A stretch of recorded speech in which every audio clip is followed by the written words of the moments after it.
Bonjour et bienvenue sur le plateau d'Autocassette VO, le rendez-vous où l'on vous donne les clés, les meilleurs conseils pour tout savoir du marché de l'occasion. On le fait modèle par modèle et aujourd'hui, on s'intéresse à la Ford Fiesta, un nom qui résonne depuis des décennies. On va vous donner toutes les infos pour bien vous y retrouver et avec en plateau Nicolas Briouze, le spécialiste VO de Automoto. Merci à vous d'être là, Nicolas. Avec vous en plateau également, Berislav Kovacevic. Merci à vous, Berislav, notre consultant. On est ravis de vous avoir. Et ravi également d'accueillir Guillaume Arnonnet, le directeur général d'Enchères VO. Merci à tous les trois. Et donc voilà, Ford Fiesta, un nom qui résonne depuis quelques décennies, de nombreuses générations. Vous allez nous dire tout ça en détail, Nicolas. C'est un best-seller aussi de Ford, on peut le dire. Un best-seller de Ford en Europe. Elle est aussi célèbre qu'une Volkswagen Golf ou qu'une de ses concurrentes, la petite Volkswagen Polo. 6 générations, la première en 1976. Ouais. Et surtout, grande innovation à l'époque pour Ford, ça a été la première petite Ford traction avant. N'oublions pas que Ford faisait que des propulsions à l'époque. Très moderne pour l'époque. Alors, je ne dis pas que c'était la meilleure au niveau comportement routier, mais elle avait eu un joli look, la première Fiesta. Bon, on ne va pas parler de la Fiesta génération 76. On en trouve un peu moins. On va parler plus des dernières générations, les 5e et 6e, qui sont très, très, très abouties. Nicolas a raison de préciser que c'est la plus européenne, parce que Ford avait plutôt un comportement typé allemand pendant très longtemps. Et les Ford Fiesta ont aujourd'hui pratiquement les mêmes tenues de route que les Peugeot, et c'est vraiment un compliment. Très bon toucher de route. On est très étonné dans une Ford, notamment dans une Ford Fiesta, de pas du tout être dépaysé. On n'est pas dans un confort à l'allemande, on est dans un confort européen, efficace. Un véhicule toujours bien placé en prix-prestation, le réseau Ford étant très habitué, pas seulement avec Teddy Riner, à faire des offres intéressantes. Enfin bon, c'est un véhicule assez sympa. Et puis au niveau du look, pour se distinguer, ils ont quand même osé adopter la calandre Aston. Alors il y en a qui le voient, il y en a d'autres qui ne le voient pas, mais c'est un véhicule plutôt efficace. Selon les générations, sur le marché des enchères, la Ford Fiesta, ça marche toujours ? Elle fait partie du paysage, puisqu'elle est là depuis longtemps, c'est ce qu'on vient de dire. Donc elle est vraiment installée. Elle est sur un segment qui est le segment porteur des citadines. Elle a quand même face à elle des poids lourds que sont Clio 208, C3 et tous ces véhicules-là. Donc je dirais en termes d'image, elle a toujours quand même un petit peu ce côté en retrait par rapport à ses cousines françaises. Mais effectivement, à travers un positionnement de prix qui est souvent bien étudié, elle a clairement une place à part entière sur le marché. Je rebondis, c'est un top 20 français. On n'est pas dans les citadines françaises en top 10, mais c'est un top 5 européen. C'est vraiment un véhicule qui plaît énormément, qui a fait ses preuves. Et Ford nous amène toujours ce côté un peu joyeux de la Fiesta. Pardon, mais c'était facile. Allez, c'est cadeau.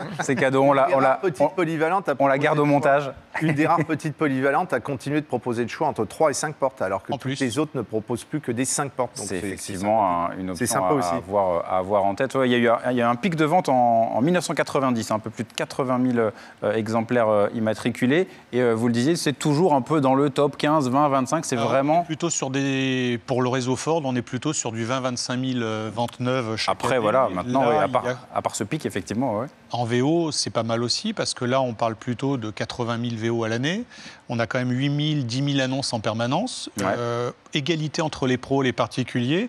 Et puis des prix, si on parle des dernières générations, qu'on va retrouver pas seulement dans les salles de vente aux enchères entre 1 000 et 4 000 euros, mais plutôt entre 4 000 et 20 000 euros, parce que ça balaye très très large.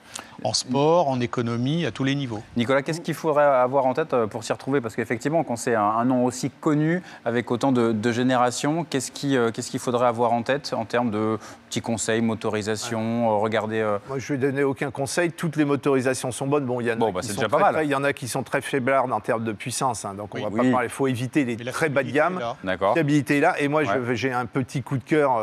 C'est la fameuse ST sur les 5e et 6e générations, donc avant-dernière et actuelle génération.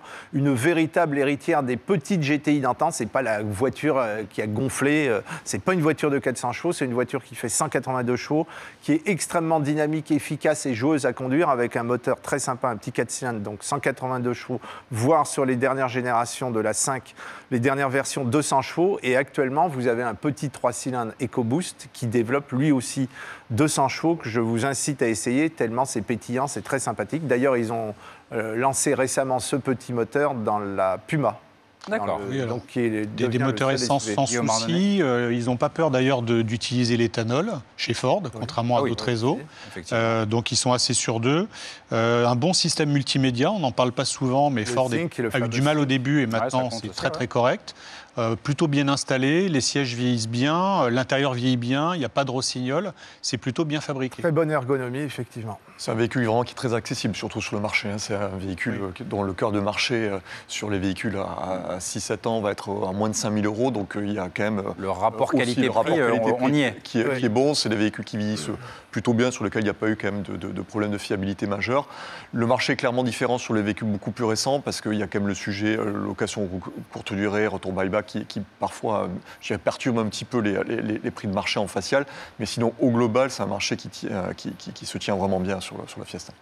Les toutes dernières générations et les plus récentes, on se dit que forcément ça va continuer, ce succès en seconde main. Il n'y a aucune raison que ça ne continue pas. Et je dirais que c'est vraiment une véritable alternative aux petites françaises, justement, y compris en qualité dynamique, comme vous le faisiez remarquer. Et on n'y pense pas forcément à la Fiesta.